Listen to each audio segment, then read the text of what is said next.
when I was making the arbor, there were just a lot of children around all of the time, and there was one boy in particular who was called Matty, and he has a best friend called Michael. Arbor, the character of Arbor is based on Matty, and the character of Swifty is based on Michael. Because I'd made the Arbor, I'd worked with a casting director, and we'd cast some people from that area that's called Buttershaw. So the first place we went to was the school where we'd done an open casting before, and we found Connor, who plays Arbor, on the first day, which was quite remarkable, really. It was his voice more than anything that made me want to see him again. And then when I met him again, I just realised he had a very strong instinct for storytelling because of the way he told stories about his own life, and also he's quite shy, actually. But once he's inside a story, he's absolutely, his imagination is, there. Well, actually, we cast Connor as Swifty, and we were looking for an Arbor, but then actually at a certain point decided to switch them around, and now it's very hard to imagine it the other way. I did spend about 3 months rewriting the ending so that he lived. And then I got to the end of that process, I just thought it's not right. It's not right. It doesn't feel right. It feels convenient. As well as being, this based on this fairy story and inspired by these real children, there are also some newspaper articles and stories about copper theft. And there was a boy who died at a disused power station,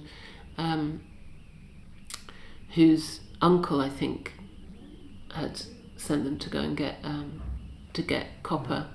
So I heard, and I think it just felt more. I don't really like using the word truthful because I think the truth is a very, very elusive thing. But it just felt more truthful that he would die.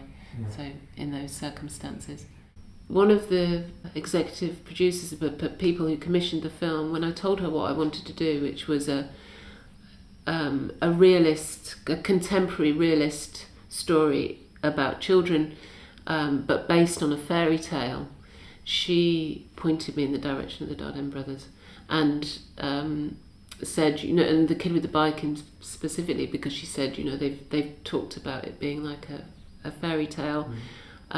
So it was kind of after I told her that, she pointed me in the direction of their films.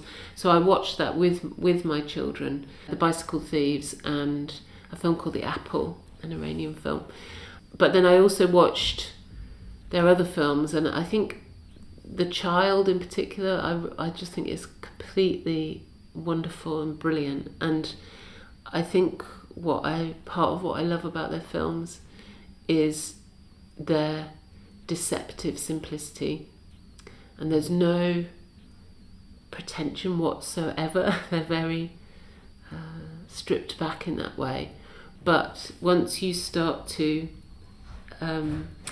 dig in them, if you see what I mean, or to kind of take you just get deeper and deeper and deeper and deeper and deeper, because they're more and more and more complex. I think they're incredible. Yeah, well, yes, I suppose what I aspired to do was to tell a very simple story, but that was a fable that I hope if you start to think about it, becomes more complex. So it seems very, very simple, or you can just take it as a very simple linear story, but that there's a kind of complexity in it, I hope, but that's not really for me to say. I first got to know people in 2006, so that's a long time. So people were very welcoming and pleased to welcome me back again, really. Their value needs to be recognised, and I think in some ways that was the most important thing for me, that people would understand the value of Matty and Michael and children like him. For both of them, that world is a reality. And also some of the things that were taking place in Matty's real life while we were shooting the film were much more dramatic than the things that were happening in the film. They came down to the set one day, and a man with a gun had broken into their house, and Matty had to hold the door against the gunman. So these were things that were happening in his real life while we were making the film, and I was kind of thinking, the film is too tame. We had a screening, back in June, and and it got a very positive response. So Matty has got an idea for a sequel, and it went down very well. It was a good experience in terms of going and showing it in the community where it was made and that it's about, and quite a lot of the people who are in it are from the community. So it was good. The next film that I probably will be making is either it's going to be set in France or in London. So I'm sort of leaving Bradford behind, but I suspect I'll go back at some point.